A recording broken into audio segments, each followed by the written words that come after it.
Good morning, everyone, and welcome to our Global Change Fellow Seminar, Stories of Culture and Adaptation. This is the 10th anniversary of the fellowship program. We are excited for you to meet our panelists and Environmental Protection Agency Administrator Michael Regan momentarily. I'm Stephanie Kelly, a dual master's student in landscape architecture and environmental planning and climate change in society. And I'm Courtney Hotchkiss, a doctoral student in Parks, Recreation, and Tourism Management. As you see with me and Stephanie, the Global Change Fellows work in a variety of disciplines and fields, all seeking co-produced solutions to climate change impacts in the communities we serve.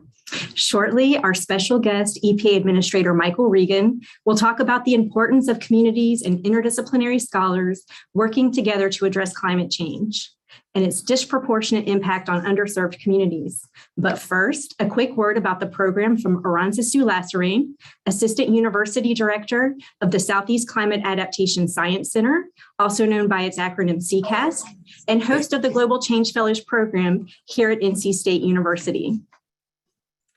Stephanie and Courtney are just two of our 11 exemplary fellows this year. Alexandra Nelson, who you see next to me, is another. The program is supported by the U.S. Geological Survey and NC State University. It forms an essential part of the Southeast Climate Adaptation Science Center. We train graduate students to become the climate change professionals we so desperately need. We provide financial, scientific, and professional development support. These graduate students are dedicated to making climate change science better, more ethical, and just. They will make a positive impact on both natural and human communities. When the program began 10 years ago, we knew that finding solutions to climate change would be daunting. Recent EPA reports on impacts to marginalized communities confirm the work is urgent. It is an honor to introduce Michael Regan to the seminar. Administrator Regan's appointment to head the EPA is historic. He is the first African-American male to lead the agency. He is no stranger to North Carolina. He is a native son who attended North Carolina A&T University. He also served the people of North Carolina as Secretary of the Department of Environmental Quality for Governor Roy Cooper.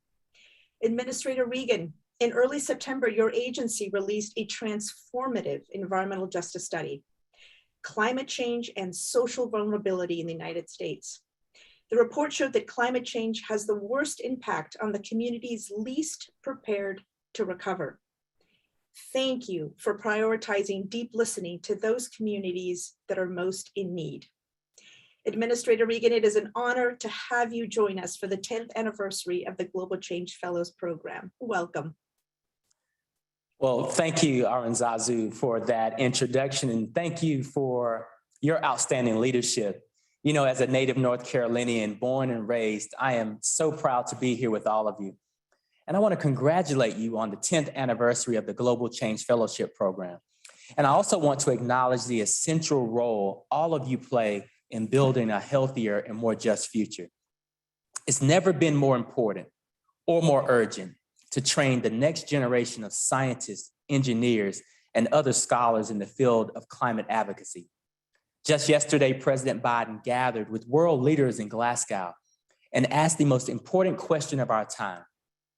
Will we act, or will we condemn future generations to suffer? The answer, of course, is we must act. There is absolutely no other option.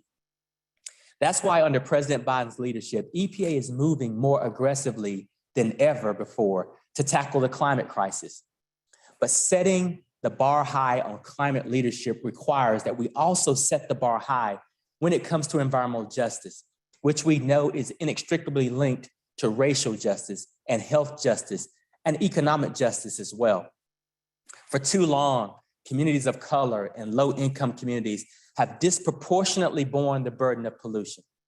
They're the same communities who face higher rates of heart and lung disease, whose children are more likely to develop asthma, and who are struggling under the weight of this pandemic. The inequities they face are further compounded by climate change. As Aranzazu mentioned, EPA just released a report that shows that the most severe harms from climate change fall disproportionately upon underserved communities who are least able to prepare for and recover from climate-fueled disasters. And at EPA, we are working hard to embed environmental justice into our DNA. That means the voices, the lived experiences, and the stories that belong to our Black, Latinx, and Indigenous and low-income communities will be at the forefront of our decision-making. You all will have a seat at our table. On day one, I told the dedicated staff at EPA that our work in the years ahead will absolutely be guided by the belief that all people in this country have the right to clean air, clean water, and healthier lives, no matter the color of their skin, the money in their pockets, or the communities that they live in. We're gonna live and breathe that mission at EPA. And in doing so, we will ensure that every single child in the United States of America can safely drink from the faucet, inhale a full breath of clean air, play outdoors, and do it without risk of environmental hazard and harm. If there were ever a moment when we could break the pattern of environmental injustice that has long plagued this country, I believe that moment is now. But the truth is, we need you. We need all of you, every single one of you. We need your courage. We need your compassion. We need your sense of justice, and we need your ambitions. And that's why interdisciplinary programs like Global Change Fellows are so important to our movement. They show what is possible when people of diverse backgrounds and areas of expertise come together to lift up the stories of marginalized communities and to fight for the change that we all deserve. The stories of frontline and fence line communities and the hard work and dedication of your generation is exactly why we're at this moment where environmental justice is front and center to the White House's agenda and EPA's agenda. So I say to all of you, keep going. Never stop pushing for what is right. And I promise you, I will be with you to fight alongside of you every single step of the way. Thank you all.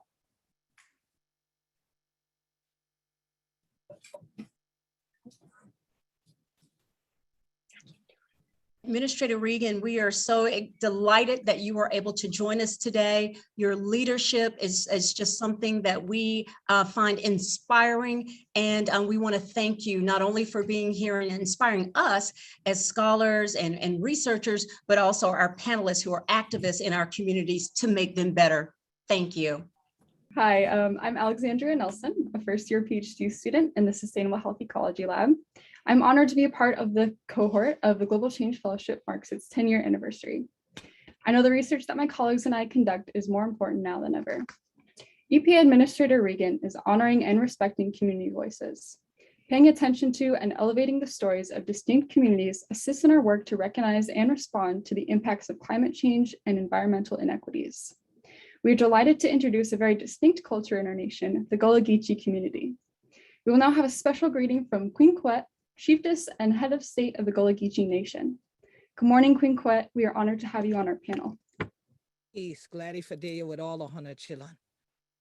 Cause I've been in this storm so long.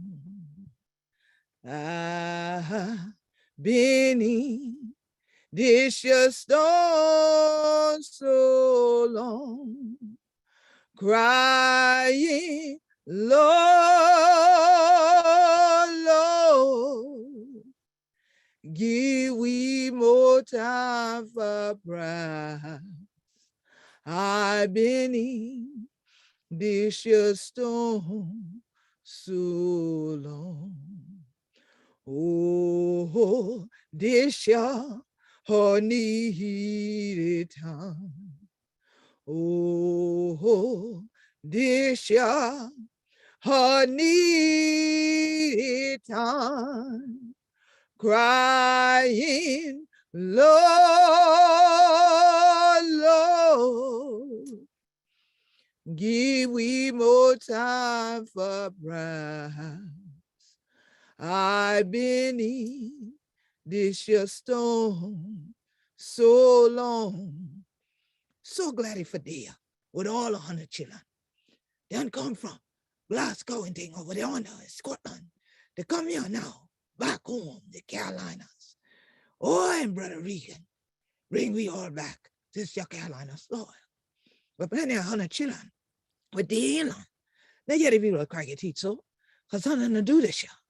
Plenty of we will be there from the Sea Island, from Jacksonville, North Carolina, down to Jacksonville, Florida. When you get it with the crack we teach so, and we the grind inland and things like that.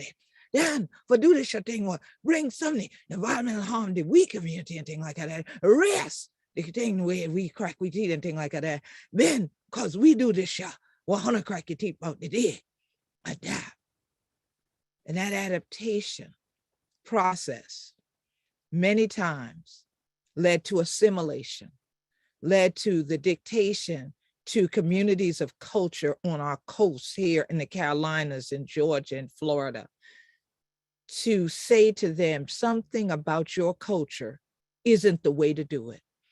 Whether that is wrong down like addition, whether that's speaking our native tongue, whether that is our natural building pattern of family compounds that are balanced with the natural environment, that ensure that your homes are not built into the sea, they're not built into the marsh, they're not built into the ocean, that actually you recognize and respect that the water is sacred, that space of the Middle Passage that our ancestors came through, bringing our language, bringing these agrarian traditions, bringing our cultural heritage that is Gullah Geechee, was not something that should be erased. There was nothing we needed to really adapt to. We didn't need to be reassembled because God made us who we are.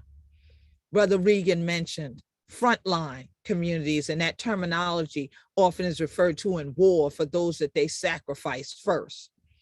He mentioned fence line communities that hearken to gated areas where the type of overbuilding and what I call destructionment has happened time and time again, and also displaced the indigenous heritage here, Kusabo, Yemisi, Adisto, Cree, and Gullah Geechee from the coastline. And we had to move inland, adapting to speak in ways that could bridge the gap between us and others, but never wanting to lose all of who we be and things like that. Because every cultural community has value, but you would only know that value, like they call us Black gold, if you paid attention. Even if you needed extra sets of eyes, you looked more closely and saw that God made us all in unique ways. And those unique ways of this coastline from Jacksonville, North Carolina to Jacksonville, Florida, and 30 to 35 miles inland to the St. Johns River is a cultural heritage landscape that is Gullah Geechee, where we continue to harvest from the land and from the sea, and we don't want people mining out our sand nor mining out our souls and taking our stories, extracting them, assimilating them, and reselling them, commodifying them the way our ancestors, the Igbo, Mandinka, Malinke, Yoruba, Gullah, Geechee, Mendi, Temni, Fiki, Bibio, and the Yemisi, Kusabo, Edisto were commodified. Our culture has adapted to being able to stay isolated, even as these other types of bridges came to our sea islands, bringing in other cultures, bringing in other dynamics, including zoning laws, including highway projects, including highway widening projects, including urbanization, suburbanization, and plantations from the 15, the 16, the 17, the 1800s, and then into the 1900s, when people felt they wanted to go back to a time that they valued, but that was when they put price tags on who we are. When our ancestors were literally sold on auction blocks, and now people come and want us to sell to them the family, because the land that we did the land that we family, the waterway that we bloodline. So we say from the Gullah Geechee Nation, we're not storytellers. I'm not a storyteller. I'll say for myself, I am not a storyteller. I'm a historian, and I'm the artivist. I do my activism through the arts. Storytelling is line. And we've had a lot of storytelling about who we be down here, and especially about what this coast holds. And many don't value it. They don't see the shine on the black gold, but they saw the goldenness of the Carolina gold rice. They don't see the healing and the power and the energy that's within our souls, but they saw indigo souls that many dyed with their hands blue after they picked the Sea Island cotton too.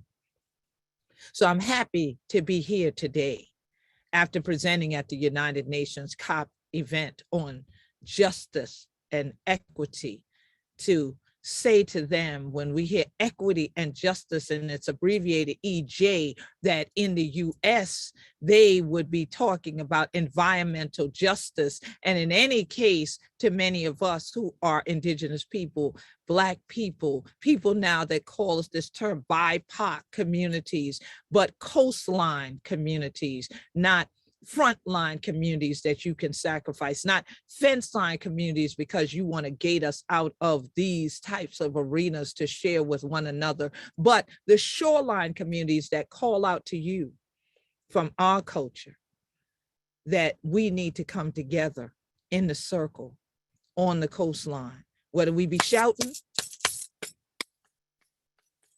or whether we're sitting, meditating, and taking this word that they're using in adaptation and resiliency called retreat, and using it the way we prefer, which is woosah. So that we can breathe out the toxicity, destroying the land, and together in the circle, we can take a stand. So I'm so pleased to be here with what I call global change folks today, and so that we can crack we teeth a little bit more about our journey on this day. So thank you to all 100 children what bring me here today for join you in this circle of our stories of culture and adaptation. We love being global change folk. Yes. That's right. Yes, well, wonderful. Wow, thank you so much, Queen Quet, for that powerful greeting. We know you will have to leave the discussion a bit early towards the end, but again, we want to thank you for joining us now in the panel discussion. Hello, everyone. I'm Lauren Farr, a Global Change Fellow, and my doctoral work is in avian ecology. And this is Global Change Fellow Melody Hunter-Pillion, a PhD student in public history. We will both be your moderators for today's discussion. Our panelists today are a remarkable group of people who help us understand how climate change impacts distinctive cultures and the work that is being done to galvanize communities. And we'll ask them to turn on their cameras and microphones now. You have all now met Queen Quet. As Chieftess of the Gullah Geechee Nation, we appreciate her special greeting that she has brought to our seminar this morning. Also on our panel is Caleb Braithwaite, a 20-year-old Special Projects Operations Associate at March On and former Director of Operations at 0 Hour. She lives in North Carolina, but was raised in St. Croix, United States Virgin Islands. She is an avid youth organizer in the climate justice movement, and her efforts have appeared in Teen Vogue and throughout the movement alongside other amazing justice organizers. Also joining us are Jordan Revels, Coral Avery, and Beth Roach. Jordan is a member of the Lumbee tribe, former grassroots organizing fellow at Friends of the Earth, and community organizer for NC Warren. Jordan has witnessed the impact of climate change on communities in rural Robinson and Scotland counties. A prestigious Udall scholar while studying at UNC Pembroke and former student government vice president, Jordan looks for creative solutions for a sustainable environment. Coral Avery is a natural resource specialist for the Bureau of Indian Affairs Tribal Climate Resilience Program and Tribal Youth and Climate Liaison for our sister organization, that's the Northwest Climate Adaptation Science Center. She is a citizen of the Shawnee tribe. Beth Roach is a citizen of the Nottoway tribe and co-founder of the Alliance of the Native Seed Keepers and a storyteller, although I am now reevaluating that term after Queen Quet, after her statements about that. Certainly something to think about, maybe a story keeper for her tribe. She also serves as the Tribal Resilience Coordinator for the North Carolina Commission on Indian Affairs and was recently elected to Vice Chair of the Tribal Council. So we want to thank all of you for being here, and for our audience members, as you listen to this conversation, which we think is going to be very engaging, we want you and invite you to please put your questions for the panelists into the Q&A function of the webinar. So we're going to start out though with something for our panelists. Our first question for you guys, something that Administrator Regan has alluded to before. He's made a statement that we have to meet communities where we are in order to think about resiliency and adaptation for climate change.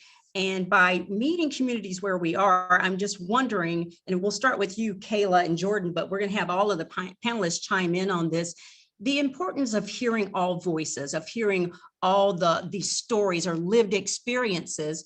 What does the power of story or lived experience, what does the power of story do to help us to understand and respond to climate change? Jordan and Kayla, start with you. Yeah, so I feel like the narrative that is held from frontline stories, folks who are suffering first and worst from the impacts of environmental injustice as well as climate injustice, are incredibly important. I think especially with the narrative around what climate change really looks like. If you look 10 years ago, one thing I always say is that when you heard about climate change, the only thing you really saw was polar bears and the ice caps. And while polar bears are absolutely important, and conservation of animals as well as the Arctic caps are super important for helping curb climate change and all the compounding issues that come with that, it's not as if polar bears were the only ones suffering from environmental injustice issues or climate issues, right? But a lot of the narrative has been centered on interest of older white folks and not really centered in the lived experiences and stories of BIPOC people, indigenous peoples, people who are suffering worst and first from this, people from other countries who are feeling the effects very much so more exacerbated. We're seeing this in a more violent and severe way now, but it's not as if it hasn't been happening for years, right? So really centering those stories of folks who are suffering from this and are doing the work to conserve their environment, to be able to protect themselves, their future generations, their culture, traditions, and heritage. That is incredibly important for shifting the narrative within the movement so we can actually see the severity of it. We know how bad this is and what it's really going to take for us to take action as well as stop these issues. Mm-hmm. Thank you, Jordan. Kayla? Thanks, Jordan. Yeah, storytelling and lived experiences, and especially learning more about how other like Black Caribbean folks like me and other youth have been moving throughout organizing and moving like in their own communities and how they've been facing, you know, like very like near apocalyptic effects of the climate crisis. Like learning that is what actually like allowed me to feel called to do movement work. I moved to the States when I was about 12 or so and had also like been learning about the climate crisis because I lived on an island and we had been experiencing worsening hurricanes already. But when I moved to the States, it was like a very whitewashed movement and I was 12 and already like kind of aware of that. And one year I had like went to this conference where I met another Black organizer in 0 Hour, which is a really like lovely like women of color led, youth led climate justice organization that really hit on like the intersections of the climate crisis and allowed me to feel like I had like a like political home. Like it was my first one. I was like really young. We were a group of like ragtag kids who like weren't scholars at all. We were just like, I think the oldest of us were probably like 20 at the time. And so just us being able to sit and process how all of us from different places had similar like anxieties around a climate crisis. We had seen like how our families and like our parents had been dealing with this without like an academic view, and without the view of like how like old rich white folks have been experiencing the climate crisis from a very distant, like miles away kind of approach. Being able to feel closer to those folks, being able to feel closer to the stories around climate justice and learning about the origin of the environmental justice movement and its intersections throughout different kind of like worlds of movement work has been really like pivotal for me, has allowed me to stay in and learn more from like ancestors who have already kind of like laid clear like what it takes to have a liberatory like world, and a world where like Black and Indigenous women can feel safe, both environmentally, personally, and in other kind of like avenues of how we move around like our spaces. So I'd say that like the value of lived experience and story keeping and storytelling has been incredibly important to build like my comrades in this fight, and to build like the trust needed to know that like we're all like in this together, just like doing what we can with the tools we have. And that's like what we're just gonna have to do with that. Thank you, Kayla. And Beth and Coral, carrying on this, when we talk about this strong oral tradition that we have in, Jordan's already talked about thinking from Native peoples, and then Kayla, and also Queen Quet representing that African diaspora. And so continue to talk about this importance and this power of story, especially as we see landscapes being eroded and how place is really connected to story. So Beth, Coral, if you'll chime in. Sure, Nawe. Yeah, I think that you've led me into this perfect background picture that I have. If y'all can just take a look, wrong way. So this is a cypress tree hanging out in the middle of the Albemarle Sound, just a few miles away from where I am in Eastern North Carolina in Bertie County. I took this picture on a kayak, and to the right of me in the picture is the Bertie County shoreline, where there is a stand of cypress trees, and you can, between the shoreline and this tree is where land has been for hundreds and thousands of years. On that land are so many of our archaeological sites, our village sites, and you have evidence of where we were living on the Outer Banks of Carolina, Eastern Shore, Virginia, all the way down the coast, and really all around Turtle Island. We've been living on these shorelines for hundreds and thousands of years. Well, with our shorelines being impacted by erosion, sea level rise, we are losing the sites that help tell our stories. And so there is this loss of knowing that our ancestors' remains and the evidence of where we are being dissipated in front of our eyes. And that's deeply sad in the sense of not being able to hold on to that history and learn from it and pass it on. And it has real life present implications when we are attaching our people to the land in terms of new projects and new infrastructure and any type of new development. If there's not that strong connection, like this is our people and here's where we are, then you're not gonna know who to talk to and who to engage with. And so it's sad on the level of not knowing our past, and it's also tragic because it deeply impacts our ability to have influence on the world as we go forward.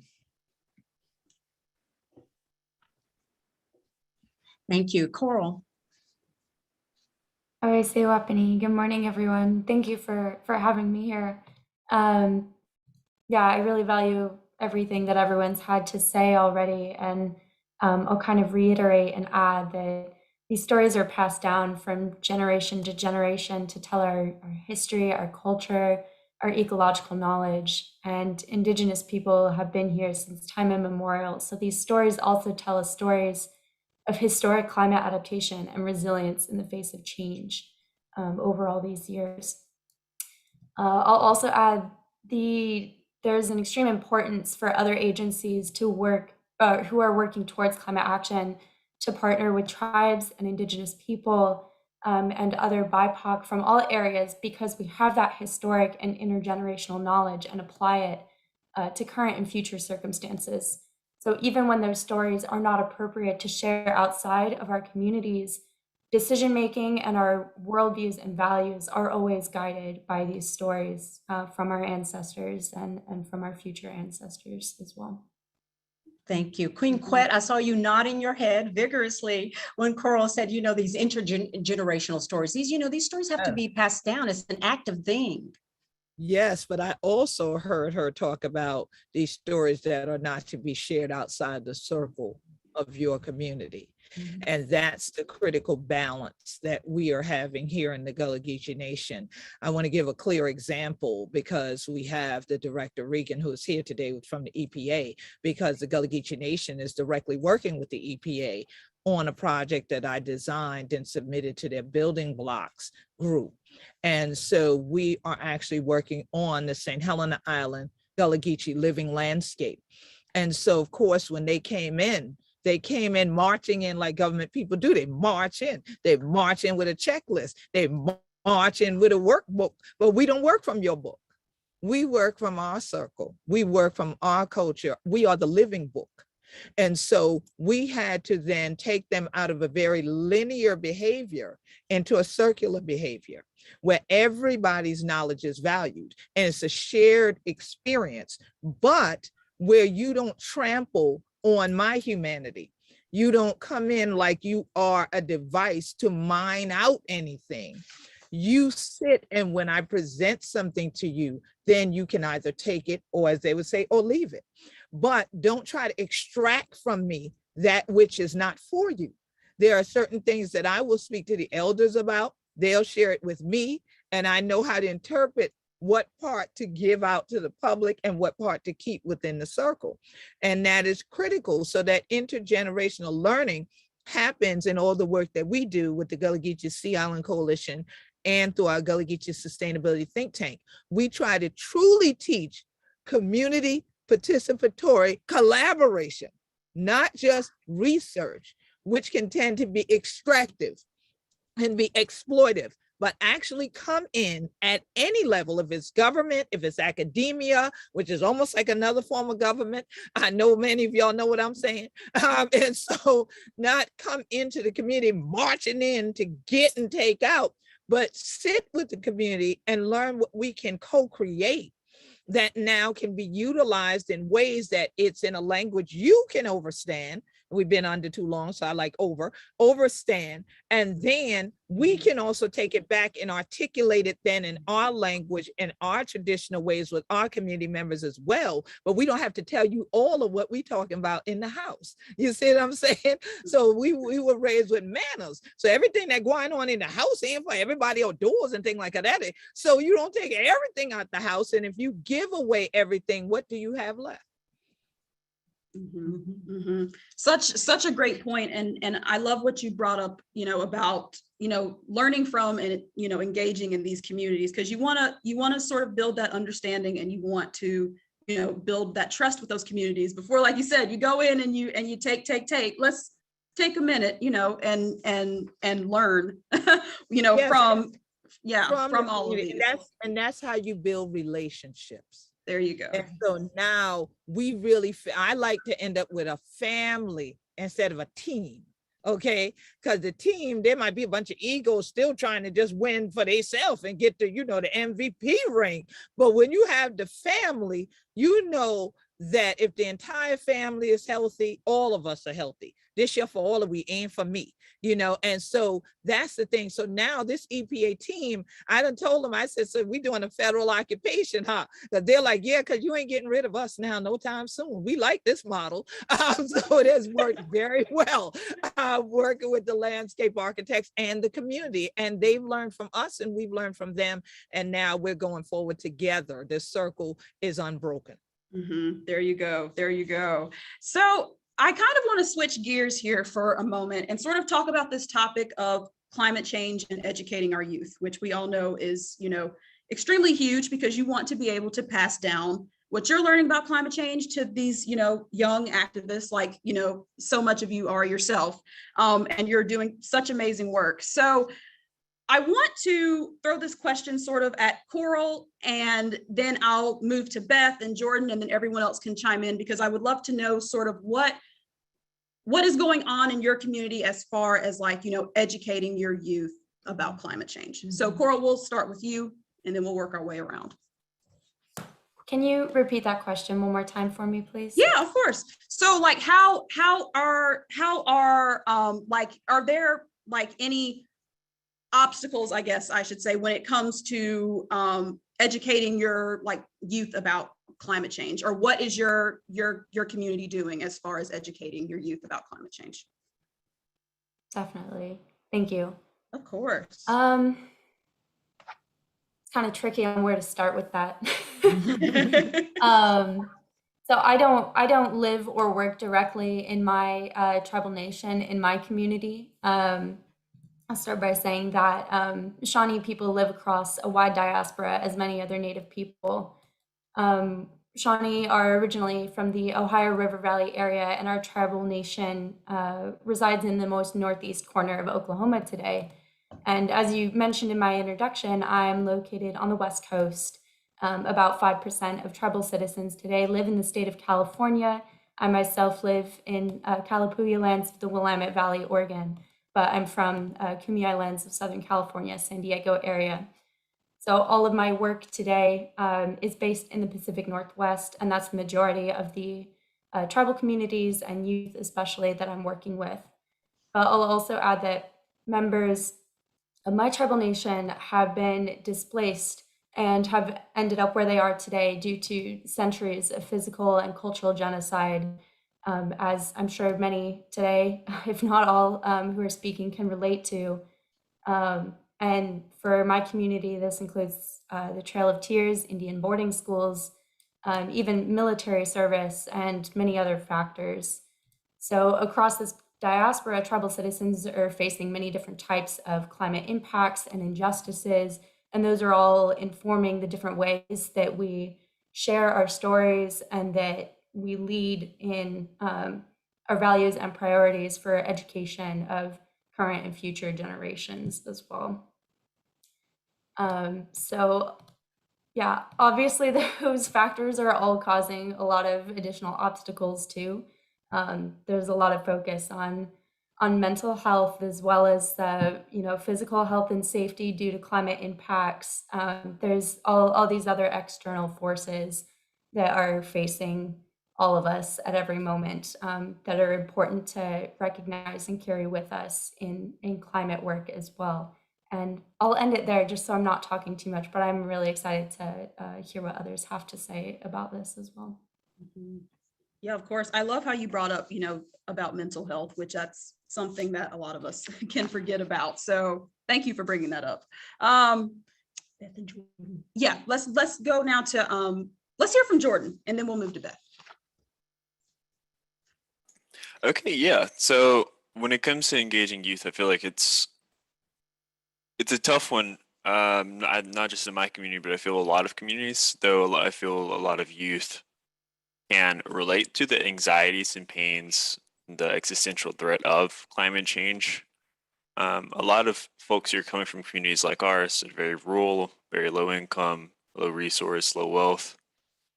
There are a lot of other immediate issues that are always at the forefront, occupying our time and attention, whether it's missing murder, indigenous peoples, two-spirit kin, or the issues of substance abuse, domestic violence. There's a lot of compounding issues that make it really hard to focus on this. And so part of the challenge is really, how can we expand the scope to also include our work of environmental justice with these other issues? How can we tackle these immediate issues and support youth while also focusing on the long-term big picture? How do we get them engaged with that?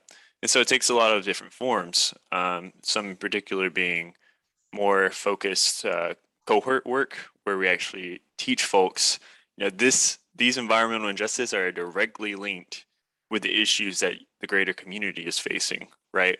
And here's what you can do to build up your capacity, to build up your skill sets, not just for yourself, but also for you to go take to your other community members, to your family members, your church members, people who are within the community, so you can also be teaching them the same thing to develop that resiliency, to develop that capacity to really do something about these issues, and not become complacent with it, right? Because it's unrealistic to expect a lot of youth, especially from our kinds of communities, to just be able to fix environmental injustice, because there's so much that needs to be tackled, right? And so it takes a very comprehensive scope and approach for engaging youth, I feel, in a way that's non-extractive, and also ultimately going to be most beneficial for them. Right. Let's hear from Beth now. Thank you, Jordan, for that. Yeah, I think one of the biggest things that we've seen is, and I think we're all experiencing this, is this climate grief, is the overwhelming sense of what are we going to do? And like what Jordan said, we can't solve it all. And how do we start to break that down? And similar to Coral, and I know all of us here, our community was displaced and has gone to urban centers and are deeply concerned and want to be home and want to be engaged with the landscapes, but often are working multiple jobs and are doing whatever they can to survive. And so in the Nottoway community, and then some of the other work that I do, we are welcoming people home with paddles, getting people on the water and just to connect on the water so that we can, one, just be in community together and sing to our ancestors and pray and you know, just feel what it feels like to be there and to listen to what the ancestors want us to do. I'm in fact hardly taking Zoom calls anymore and saying, if you want to meet with me, then we're going to meet by the water, because I feel as though that environment informs us on what we need to do going forward. These Zoom platforms are amazing in a lot of ways, but there's such a lack of information that we're not getting when we're not in that place with each other. So much of it is welcoming people home and reconnecting us, and then truly letting the ancestral spirits help guide us in these conversations. And that's really where the traction is, and that's where the magic is. Mm-hmm. Mm-hmm. Yes, I love that. I love that. Kayla, we'll move to you. What sparked you to get involved with youth and climate change? Yeah, I've been doing this work ever since I was like in high school. I met other like young folks who were doing this work and like kind of just like brought me in with open arms. So I think it was easy in that aspect, like just like happening upon a group of folks that were really aligned with me and that I could grow with in this movement, and who also looks like me. Like a lot of them were like Black, like other immigrant folks, folks who like had parents who were like working class, and who had like lived experiences and had been had more like firsthand accounts of how the climate crisis disproportionately affects them. And we kind of like had the duty of processing like what it looked like in this sphere, like in context of like police brutality that a lot of like Black women face, like the sexual violence that we face, having to deal with like going to school and figuring out like post high school things, and the burnout that you get, like if you're just like a kid figuring out how to save the world. Because I know like when I was younger, it seemed like huger, like much bigger than I was, and it still does feel that way like all the time. And also like while doing this work, also having to like process like living in a very like white space. I live in Asheville, North Carolina. And so I like am doing climate justice work and also was like hate crimed like twice in 1 week, like last week. So having to like deal with all of that and also like doing this work as like a 20-year-old is like really difficult. But I've found that the most like educating moments for me has literally just been meeting up with friends and building those relationships where I feel that I have folks I can trust in this work and folks that are really smart in many different ways, ways that like I can't like meet with, but I like really admire. And so those moments where I've been able to like build like joy and trust within this like work and within like myself has been really just like moving. It's helped me become much more like experimental with how I can like take care of like my community. I stayed at a farm for a bit last year and I had like a lot of space to just learn about like how my folks have been tending land like since we were like moved to this side of the world. And so having those spaces like to build even more community and learn about how I like absolutely love just like taking care of land and like learning more about like the critters around me and learning more about how like I am just like inherently like in like our ecosystem and not like someone cutting in has been really enlivening. And bringing other folks like me into this movement in those ways has been just like the path of like, not like least resistance, but it's been much more like helpful for them and me to do that kind of work. Gosh, I loved hearing your perspective. So thank you. Thank you, Kayla.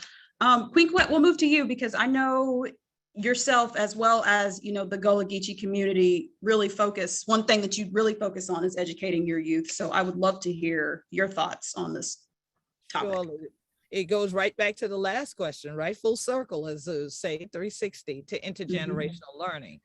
Everything in the cosmology of Gullah Geechees has to do with every generation, those we can see now, those who are behind us and those who are in front of us.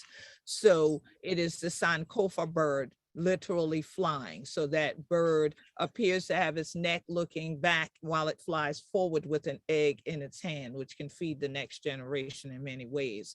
And so here, our elders teach us if Honena know where Honena did from Honena Guine know where Honena Guine. The only way you will know the past, Sankofa, you will have to go back to those elders, but you also have to go to ancestral stories. Those ancestral stories don't speak from the grave other than through the lived experience and the DNA of those who exist now. So I am always that person that, as much as I am a computer scientist and a mathematician, and I can do all the theoretical stuff, I'm a writer, I'm a historian, I can do all that linear stuff in the Western world. I know how to separate those two worlds. I know how to do that when it's necessary, because that is what those people can so-called respect or grasp some understanding from. But I also know how to bring people into my world and not bring them to trample on sacred spaces, but at the same time have sacred experiences. So I just finished doing that with one of the sets of schools that come to me annually. And we hadn't been hosting anybody because of the ongoing pandemic. But this group we chose to host because I know how hardworking they are, and they already are at a school that they literally live in the environment.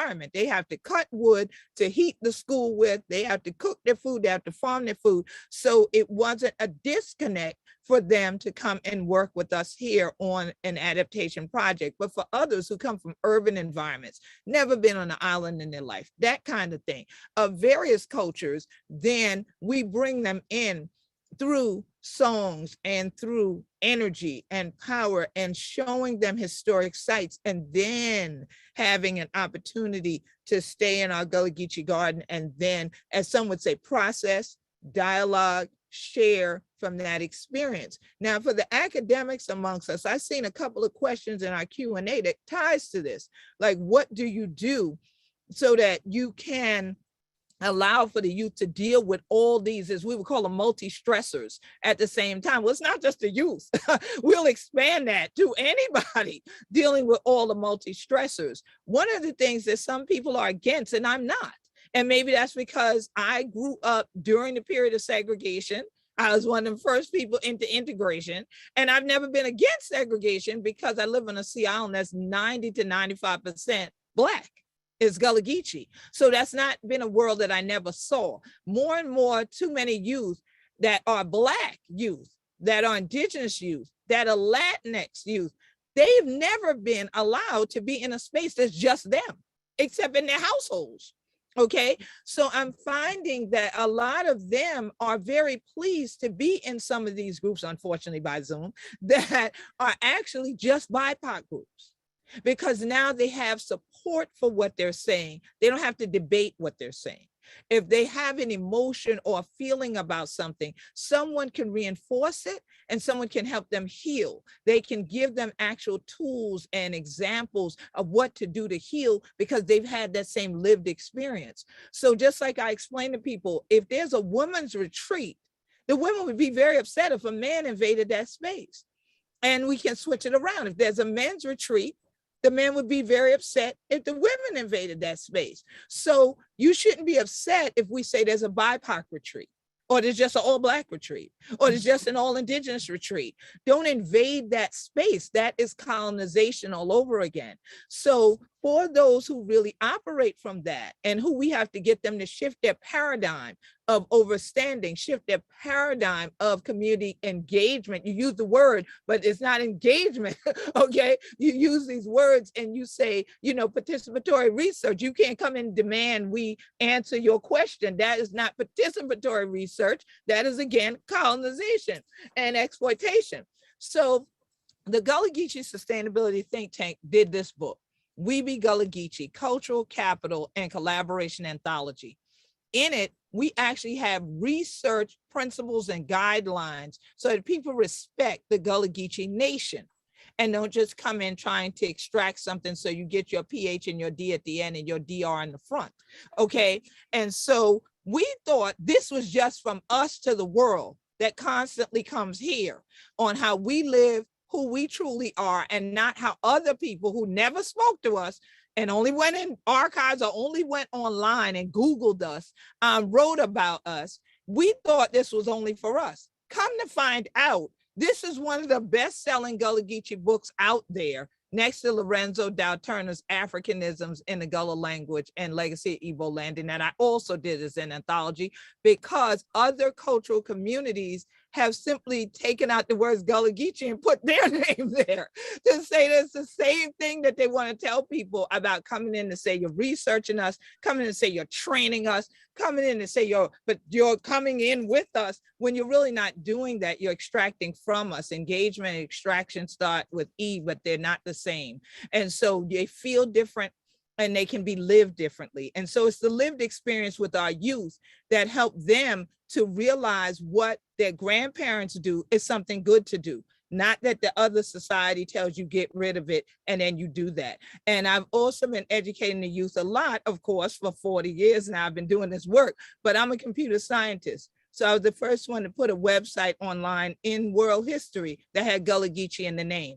So now I am on Facebook, Gullah Geechee Nation. I'm on Twitter at Gullah Geechee. I'm on Instagram at Gullah Geechee. I'm on Clubhouse as Queen Quet. I'm on TikTok now, Gullah Geechee Nation. Why? Because the youth of the Gullah Geechee Nation said, Queen, where you at on TikTok? Where you at on Clubhouse? They turn on your crack and they ain't know what the stuff that we need you to come on your, because these children ain't know what we are, what we culture. So I'm on all these platforms educating the youth that way, even while we socially distance, but I still get them out here in the field, on the land, on the shore, at the water, in the marsh. And a lot of them have said because they watch a video or they look at my Facebook page every day, they tell me, oh, Gullah Geechee Nation. I watch Gullah Geechee TV too on YouTube. They say they use that and then they're inspired to come home or come back home if they're away, come to the shore. So you never know how that 1 minute or that 3 minutes could change somebody's life.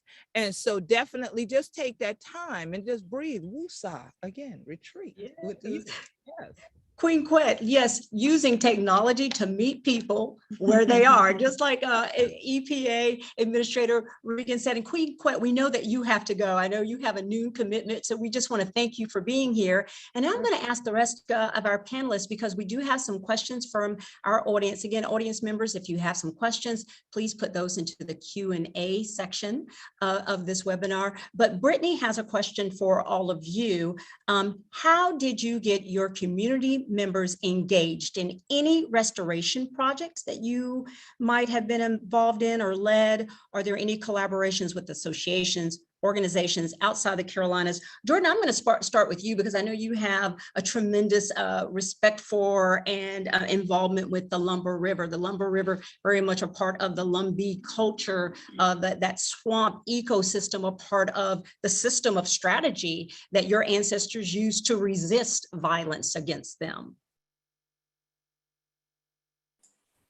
Yeah, so in terms of strategies and ways that cooperation has been used to do a lot of restoration work and also preservation work, I would say. One of the most recent examples is we have a community garden agroforestry project that we've been spearheading, both myself and another Lumbee youth, with our cultural elders. And really what this is, one of the food elders say, hey, he's a Black ecologist from NC State, seems Justin Robinson. He puts it really nicely. When you're looking at the impacts of racism, it's not just about the things that you do see and feel, but the things you no longer see, right? The food waste, the traditions, the things that were deemed less than by settler colonialism. And as a result, white folks back in the day decided, no, that's for Black and brown people. We don't eat that. We want to prioritize that. So a lot of these food waste traditions, amazing foods, healthy foods, herbals, herbal plants, medicinal things, a lot of it's lost, right? And a lot of those practices haven't been done in so long. And so part of collaboration with other folks across the state has been to bring that back home, right? And to restore a lot of those traditions in a way that is not just going to be able to restore that, in a sense, to the people who had some familiarity with that a lot of years ago, but had an intergenerational exchange going on to where this is something that's going to pull folks in to get them to see this is the importance of why we're doing this work and why we need to be curbing the impacts of climate change. Because if we don't, we're not going to be able to have these traditions. We're not going to have all these medicines that our ancestors used and practiced with for so many generations. And so part of that work is the progress of ancestor work, really, so that not just my generation, but future generations down the line will be able to pass this down. This will be something that's kept and preserved rather than lost to the ages. Excellent. Coral, Kayla, Beth, any of you guys come on in. So any color? Yeah, go ahead. Sorry. I have an example from Nottoway community. We started doing river cleanups over 10 years ago at a site that is significant to our ancestors and today. And at the first time we did the cleanup, we picked up over, I think it was like 30 tires. It was like, there's a boat ramp, it's right on the river, a whole bathroom set, like I'm talking sink, shower, commode, the whole thing. They just pitched it in the ravine. And, year after year, we've gone back. But that first year was like a full on, like 2 trailers worth of trash. Well, several years later, we started to find really old trash again. So we found like glass soda bottles from the 90s. We saw beer cans that from the 70s and 80s. And we're like, what's going on? Like, how come we're finding this old trash? Because we've already been cleaning the banks for a few years now. So what's going on? Well, around that same time, the local wood pellet plant had expanded their permit and they were now allowed to log more acres. And what they were doing was logging old swamps, and those swamps were releasing all this old trash. So we observed the old trash, and then we made the connection that they were doing more logging. And so now we're looking at logging and considering like, well, what is the impact of logging that's happening in our community? And then what policies are there that are monitoring this? And then where are we in the equation? So where can we step in and voice our concerns? But we really didn't have that full-on understanding of the problem until we were just on the ground doing this work together. And now we are in full conversation. We have great relationship with members of the EPA. And the Nottoway have a special condition where we have a watershed that straddles 2 states, 2 EPA regions, 3 and 4. There are 6 Native communities within the watersheds. There's 1 federal, several state, several non-recognized. And so when we're all trying to work together, we have these different these different competing obstacles as far as recognition statuses and government bureaucracies. But what's happening in the watershed is happening to all of us. And so, it's this on the ground observations, becoming really curious, figuring out what the other problems are, how are you going to have what partnerships can involve. Some of it's through, EPA and some localities, and North Carolina Commission on Indian Affairs and DEQ and Albemarle Pamlico National Estuary Partnership. These are all partners that have come into the sphere. And also other NGOs that are able to help, like the Nature Conservancy knows that there are a lot of areas that are being logged, like longleaf pine, that are hardly in existence as far as big stands of trees go. We also have cypress swamps that are not only being logged, but they're also turning into ghost forests because of saltwater intrusion. So we have these all common interests, yet we're coming from a cultural standpoint. These folks are coming from a biological diversity standpoint. We all have these issues, but really it wasn't until we were working together to be on the ground did we start to ask these questions. And now that we have, all this knowledge, we have many more questions and problems to contend with, but at least we are gaining some language and awareness around where we need to start.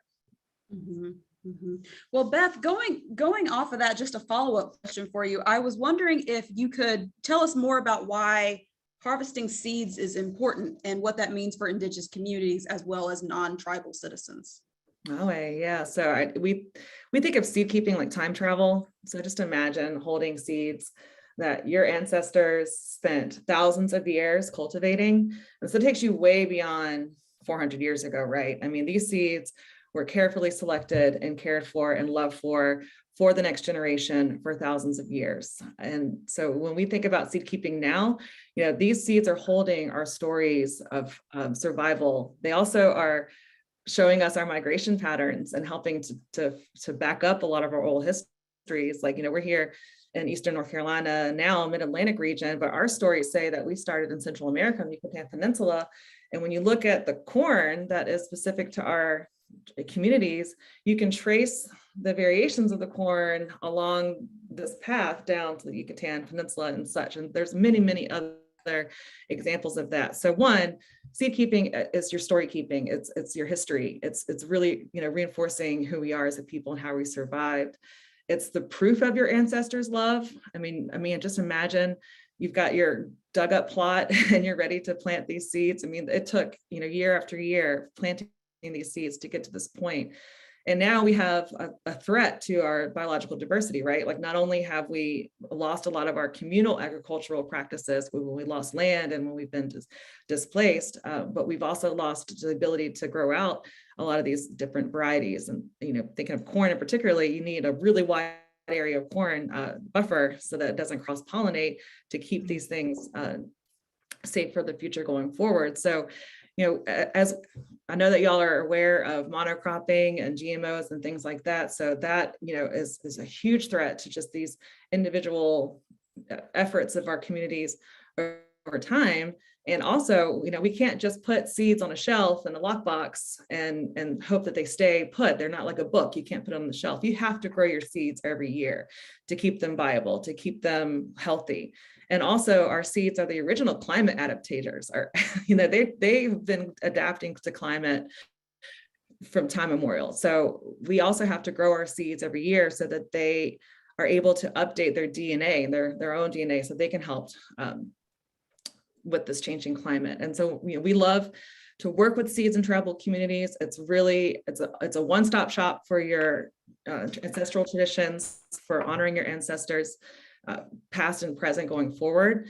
It's a wonderful place to hold language classes. We have our agricultural ceremony, our agricultural calendar is our ceremonial calendar. So it's also deeply rooted in our spirituality and just, who we are as a people. So truly, seed keeping is everything. And if you are any type of gardener, then you are going to be well aware of your climate, whether it's too hot or not enough water, or is your soil healthy? So, really by just growing tomatoes on your balcony, you're going to be able to learn a lot about what's going on. And it can just be as simple as that. Excellent, thank you. I think it's fascinating, Seed Keepers, the program that you're doing, and the other comments that you had to make. Kayla and Coral, I don't know that we've had a chance to hear from you about any collaborations you might have been doing yet, or projects that you're working on as far as restoration that you want to share with us. I just moved to Western North Carolina about a month and a half ago, so none here other than like volunteering at community gardens a couple minutes away from my home. So I don't think I have anything super valuable to add here in the couple of minutes we have left. I know we still got a question for you though. And then Coral, what about you?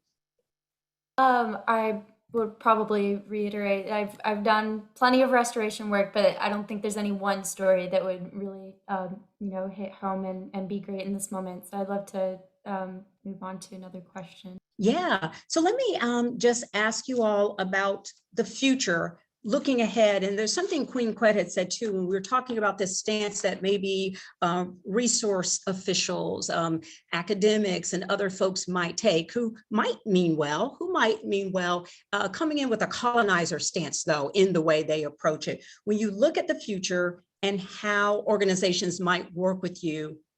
What do you want for the future, and how would you like to best work with, or how might people best work with you, including offices like the Southeast Climate Adaptation Science Center, USGS, other organizations like that? Let's start with Jordan. Do you want to kick us off? Yeah, it's tough to handle that question because it happens quite a bit. Because people are very well-intentioned, well-meaning, but it's always important that not just myself and other panelists, but other youth who are engaging with this work in the movement are able to stand firm and, I would say, call this out for the colonialism that it is, and say, I don't think this is something that is very respective of this interaction. This should not be a transactional thing. This should not be extractive, because oftentimes you will find that is the case. I know personally this has happened a lot of times with larger nonprofits that are global, national, or academics coming at it from more of a, how can I get research, or how can I be a part of studying your community up under a microscope, really. And so it's important that it's not transactional. That's not how relations operate when it comes to our communities. There has to be a give and take of both and. And so it's important that for anybody who is looking at assisting, helping, or doing any sort of intentional work, that you're actually committing to community first and not your own intentions, your own motives and agendas, right? So really putting community at the forefront of whatever work's being done, whether it's research of the community or it's just getting narratives, oral traditions, really letting community dictate and guide the direction that things are heading. Thank you. Beth? So I think about this in terms of land back, and people hear land back, and I know some hear it in different ways, right? Like some people hear it and they're like, oh no, they're gonna take all of our land and we're gonna be kicked off. Like that's extreme version, right? And then there's others that are, that there's just different levels to it. And so when I think about the future and my hope for the future, I think of land back as maybe it is land back, right? Like maybe there are acres and waters that are under our control. That would be amazing. And yet it could also mean really restoring our collective understanding of who this land belongs to and who we share it with and what those stories mean. Queen Quet, I'm also a historian. And so it's like we have to educate people on 400 years of history. And on the Mid-Atlantic East Coast, y'all, we got to talk about tribal relationships with the crown. And then we got to talk about tribal and indigenous and all the African American, all the connections with the US government. And those are two very distinct things. And then we also have to talk about, Jim Crow, and we have to talk about Walter Flecker, and we have to talk about all of these hugely complex things that are not taught in history books, right? Like y'all know that. And so in order for us to even get to meaningful conversation, we have to go back and fetch all of those stories and really put them in people's context. It's not enough to put in whose land am I on and come up with the name. Because if you don't understand how that name got there, it could be that folks started as Croatan, Tuscarora, et cetera, in this region, but now are called Halawa, Saponi, Lumbee, et cetera. Like if you don't understand any of those nuances, then you're not going to be able to get to that point of what we're hoping to get to with this equity and this actual working together for resources. And so land back is story back, is history back. I mean, that's really, to me, such a huge part of this. And until we get to that space, and then we're in this truly community-minded approach that Jordan is describing, we have to come with all of that in order to be in that community first space. But you really have to have the willingness and the time and the patience, and please don't think in terms of grant deliverables and grant project timelines, because they are just really problematic, and that it's really going to have to take all of this time. But once we invest in all of that, then we are going to have this equitable future that I know that we are imagining. But we have to do a lot of work to get there, and I think having these conversations and being really forefront and honest is how we're going to get there. Excellent. Beth, I'm in the hallelujah choir when you talk about folks knowing their history as a public historian. Unfortunately, let me apologize to everybody. We've got 3 more people to chime in on this statement, and you only have about 45 seconds each. My apologies, please accept it. Coral, we're going to start with you, and then Queen Quet and Kayla. How about that? Great. Thank you. Thank you. Yeah, the things that inspire me, many have already been said, but the fact that our communities are always working towards sovereignty, ability to make our own decisions.